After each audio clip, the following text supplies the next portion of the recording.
सिर्फ 2 गज जगह के लिए। हाँ भाइयों, पश्चिम बिहार वालों, क्या बात कही। कितने जगह के लिए? सिर्फ कितनी जगह मिलती है?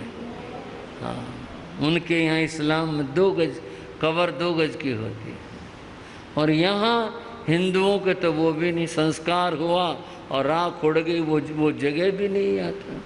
यहाँ तो वो भी नहीं है। फिर जो बात तृष्णा की थी वो शांत नहीं हुई, वह तो और ही और बढ़ती चली गई। इतने कुछ पाप किए, इतना जुल्म हुआ, अत्याचार हुए, तृष्णा नहीं मिटी उपलब्धियों से। वह तो अगर मिटती है तो संतोष के साथ मिटती है। बाइबल की कहानी है तृष्णा को लेकर के। एक बार ईसा उपदेश दे रहे थे, बीच में एक आदमी खड़ा हो गया और वो हाथ जोड़ करके बोला ईसा से कि आप हमें परमात्मा कैसे मिले ये बताइए। क्यों भाइयों, ये तो सबकी इच्छा रहती है। ये तो जितने भी धार्मिक लोग हैं, चाहे वो किसी भी धर्म के मानने वाला है, उसी के मन में ये बात रहती है कि परमात्मा मिले। उस व्यक्ति ने कहा आप हमें परमात्मा कैसे मिले ये बताइए। यीशु कहने लगे बता देता हूं, बड़ी मेहरबानी होगी बताओ। यीशु बोले अपने घर की चाबी मेरे को लाकर सौंप दो।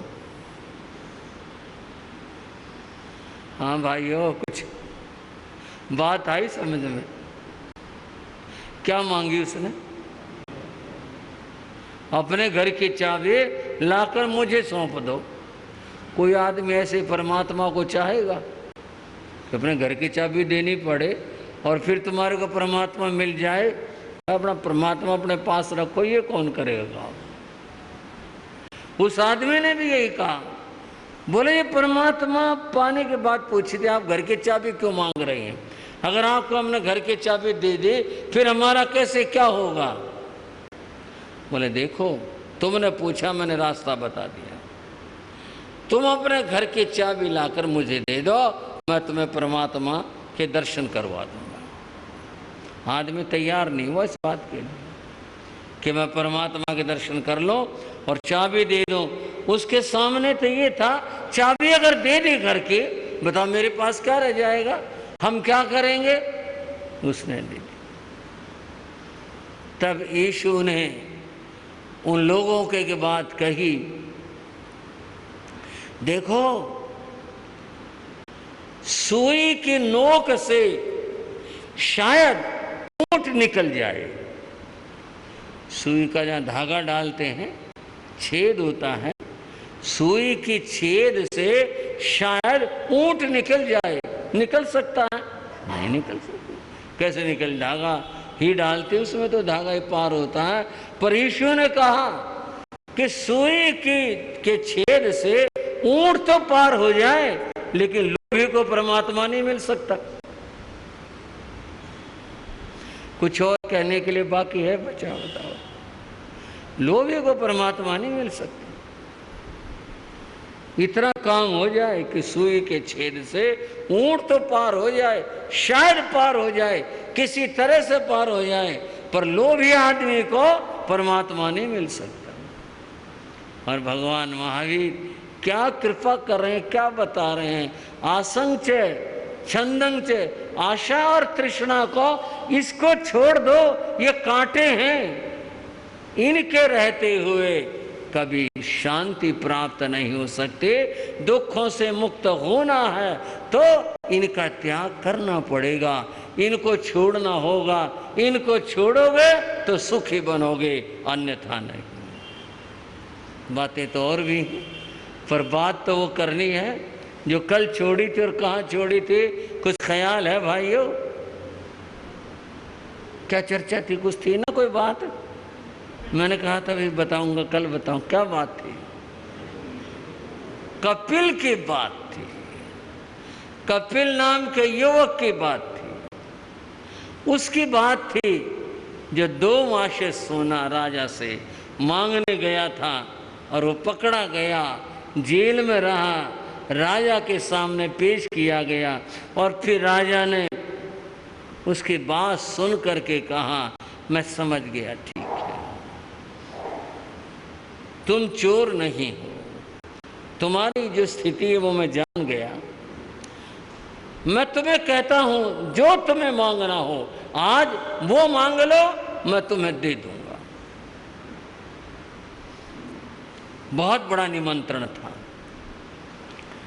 कपिल सोच में पड़ गया, क्या मांगू। राजा समझ गया कि युवक निर्णय नहीं कर पा रहा है, तो राजा ने कहा, युवक कोई बात नहीं, मैं तुम्हें समय भी देता हूं, जाओ तुम बाहर चले जाओ, कहीं एकांत में बैठो और वहां सोच लो और सोच करके फिर जो मांगना है वहां करके मांग लेना। वो बहुत खुश हुआ और वो चला गया। पास में कोई बागीचा था, वहां जाकर के बैठ गया। बैठ करके सोचने लगा, आज तो मैं फंस गया था, बाकी चलो राजा मेहरबान हो गए। 2 मासे की बात है, अब 2 मासे से तो धन क्या जुड़ेगा।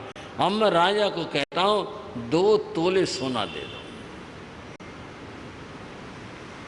2 तोले से मेरा गुजारा हो जाएगा। पर अगले पल उसने क्या सोचा, 2 तोले में क्या काम चलेगा, ये तो बहुत कम है। उस जमाने में छटाक शेर का व्यवहार था, मैं से कहूं 2 शेर सोना दे दे, घर भी बन जाएगा, परिवार का गुजारा हो जाएगा, रोज रोज मांगना नहीं पड़ेगा, सब ठीक हो जाएगा, ये कह दो। फिर उसने सोचा तो कम लगा, आखिर मैं कहाँ कमा पाऊंगा, क्या होगा। ये 2 शेर की बजाय अगर मैं राजा को कह दूं 2 मन सोना दे, इतना होगा, पूरे जीवन भर कमाना नहीं पड़ेगा। मैं यही कहता हूं चल करके। पर थोड़ी सी देर के बाद उसे कम लगा, अगर चोरी हो गई तो, किसी ने छीन लिया तो फिर मेरा वही हाल होगा। ऐसा काम किया जाए जिससे कि ये डर ना रहे, क्या हो सकता है। विचार करके उसने फैसला लिया, मैं राजा से कहूं तू अपना आधा राज्य दे दे, राज्य के साथ सेना भी मिलेगी, सब चीज़ मिलेंगी, ज़मीन मिलेगी, धन खजाना सब चीज़ें प्राप्त होंगी, तब इस बात का भय नहीं रहेगा कि चोरी हो जाए, कुछ छीन ले, कुछ कर ले, मैं आधे राज्य का राजा रहूँगा, ये भय नहीं रहेगा। कुछ देर के बाद विचार फिर बदले, आधा राज्य ले लिया। आने वाले कल में राजा के जो पुत्र होंगे, राजकुमार होंगे, अगर उन्होंने ये दावा कर दिया हमारा राज्य था, ऐसे कह करके पिताजी से ले लिया और उन्होंने आक्रमण कर दिया, मैं तो लड़ना भी नहीं जानता, फिर क्या होगा। विचार बना कि मैं राजा से पूरा राज्य मांग लूं, पूरा राज्य, किसी का डर भय चिंता रहेंगी नहीं, मैं आनंद से रहूंगा। ऐसा उसने सोच लिया। मैं चलूं और राजा से कहूं अपना राज्य मुझे दे दो। राजा क्षत्रिय है, क्षत्रिय अपने वचन का पालन करते हैं, और जब मैं कहूंगा राजा को देना पड़ेगा, दे देगा, फिर मैं आनंद से रहूंगा। यहां तक पहुंचा वह है। अब उसके बाद मन ने फिर करवट ली, एक शर्म महसूस हुई कि राजा ने तो मुझे मौका दिया और मैं कहूं तो अपना राज्य दे दे, राजा क्या सोचेगा, ऐसा बेईमान आदमी है, ऐसा आदमी है ये, कहां तो 2 मासे लेकर चला था, राज्य मांग रहा है, ठीक नहीं रहेगा। आधा राज्य ठीक है, उसी में गुजारा कर लेंगे। फिर लगा कि नहीं, राज्य मांगना बेईमानी होगा, बस धन मांग लो। फिर आ गया उस बात के ऊपर, 2 मन सोना मांग लूं मैं। फिर वो सोचता रहा, लगा नहीं इतना ज्यादा सोना, और अंत में वो वहां आ गया जहां से वो चला था। 2 मासी राजा दान देता। मैं को महाराज जो आप दान देते हो ना, मैं तो इसी के लिए आया था और यही मुझे दे दो, तेरा पेट भर जाएगा, क्या हो जाएगा। और सोचने लगा, वह विचार करने लगा, अपने कमाए बिना दुनिया में किसी का काम चला है? ऐसे मांग मांग करके 2 मासे से क्या होगा? फिर कल चाहिएगा, मुझे तो अपना ही कमाना पड़ेगा, अपनी मेहनत करनी पड़ेगी। और विचार करने लगा, अपने मेहनत से मैं कितना कमा पाऊंगा। और बंधुओं, वो वहां पहुंच गया जो लोग धन नहीं रखते हैं, और वो लोग भी तो सुखी रहते हैं, उनके भी तो काम होते हैं, वो संत हैं, वो महात्मा हैं, वो भी तो अपने जीवन का निर्वाह करते हैं। क्यों ना मैं संत हो जाऊं? मैं कहाँ मोह माया में जा करके फंस गया, कहाँ मैंने घर बसाने की सोच ली। अगर मैं वो नहीं सोचता तो यह दिन क्यों आता, क्यों ये स्थिति आती? मैं संत हो जाऊं, सब मोह माया का परित्याग कर दूं, छोड़ दूं। अभी वो और सोच रहा था एक संत के जीवन के बारे में, संत के त्याग के बारे में। उसका तो चिंतन बढ़ता चला गया और वो तो ध्यान में उतरना शुरू हो गया और ध्यान की अवस्था में चला आया। इस चिंतन में ऐसा सोचते सोचते बंधुओं, उसे आत्मज्ञान प्राप्त हुआ, जहां उसने ये जाना कि दुखों का कारण परिग्रह है, दुखों का कारण लोभ है, दुखों का कारण ये आशा और तृष्णा है, इससे मैं दुखी हूं। वहां भी मैंने यही सोचा था मैं राजपुरोहित बनूंगा, यहां भी मैं यही सोच रहा हूं, इसका त्याग कर दूं तो फिर मैं धन्य हो जाऊं। राजा ने व्यक्ति भेजा, जाओ उसको बुला के लाओ। आया नहीं वो। कपिल को कहा महाराज बुला रहे। कपिल आया, नमस्कार किया, खड़ा हो गया। हाँ युवक, तुमने सोच लिया? हाँ महाराज सोच लिया। बोलो क्या चाहिए? कुछ नहीं चाहिए। क्या मतलब? बोले नहीं कुछ नहीं चाहिए, मेरी कोई इच्छा नहीं है। क्यों? कुछ डर लगा हमारे से, कोई बात हो गई क्या? बोले नहीं महाराज, तृष्णा मिट गई। क्या मिट गई भाइयों? तृष्णा। अब कुछ नहीं चाहिए। कल मैंने कहा था, चाह गई चिंता मिटी, मनवा बेपरवाह। जिसको कुछ नहीं चाहिए वो ही शहंशाह। जब तक मन में तृष्णा है तभी तक चिंताएं हैं, आशाएं हैं, ये छोड़ दे। जिसको कुछ नहीं चाहिए वो ही शहंशाह, तो स्वयं सम्राट हो जाता है। महाराज मुझे कुछ नहीं चाहिए। अरे नहीं, ले लो, कुछ भी तुम्हें चाहिए, बोलो क्या बात है, कहो। बोले नहीं महाराज कुछ नहीं चाहिए, जाओ तुम्हारी मर्जी है।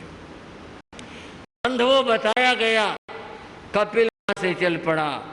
वह वहां नहीं लौटा जा रहता था, वो गुरुकुल भी नहीं गया, वह तो जंगलों में चला गया और वो मुनि हो गया। कपिल से वह अब कपिल मुनि बन गया। कपिल मुनि ने साधना की, प्रबोध साधना की, और साधना करते हुए उसके कर्मों के निर्जरा हुई, उसकी आत्मा पावन पवित्र बनी। एक दिन ऐसा आया कि जब कपिल मुनि को केवल ज्ञान और केवल दर्शन की प्राप्ति, धन्य हो गई, सब कुछ प्राप्त कर लिया। अब तो जीवन आनंदमय हो गया। अब केवल ज्ञानी होकर के कपिल मुनि विचरते, जो भी उनके पास में आया, जो मिला उसी को उपदेश दिया, उसी को ज्ञान दिया, उसी को सन्मार्ग दिखाया, और वो भी धर्म के रास्ते के ऊपर चल पड़ा। यह क्रम चलता रहा। जीवन में घटना घटी, और घटना क्या घटी? वे जंगल से गुजर रहे थे। उस जंगल में चोरों का साम्राज्य था और ये जगह है राजगृह से वर्तमान में कहते हैं 17 किलोमीटर है, जितनी भी दूर है। उस समय जो भी रहा होगा, एक विशाल जंगल था और यहाँ चोरों का साम्राज्य था। 500 चोर रहते थे यहाँ इस जंगल में। जब वे जा रहे थे, छिपे हुए चोरों ने उन्हें देखा। देखकर सोचा इसके पास कुछ होगा। कथा में तो ये भी बताया गया कि उनका एक पक्षी था जो आवाज करता था कि ये व्यक्ति धनवान है। उस पक्षी ने आवाज की थी, तो उन्होंने कहा कि इसके पास धन है। लेकिन वो तो संत थे, संत के पास धन कहाँ होता है। चोर निकल आए, उन्हें घेर लिया और कहा जो कुछ तुम्हारे पास है मुझे दे दो। कपिल मुनि ने कहा मैं भी यही चाहता हूं, जो मेरे पास है वो मैं तुम्हें दे दूं। मैं भी यही चाहता हूं, लाओ निकालो। तब कपिल मुनि ने उन चोरों को उपदेश दिया। हाँ जी भाइयों, चोरों को उपदेश दिया और उपदेश उनका इस रूप में था। सवं गंथं कलहं च विपजहे तहा वियं भिक्खो सव्येषु कामजायेषु पासमानो लिप्पहि। उन्होंने सुखी होने का रास्ता त्याग बताया, तृष्णा को छोड़ना बताया और कहा सुखी होना है तो इस रास्ते पर चलो। और कहा कपिल मुनि ने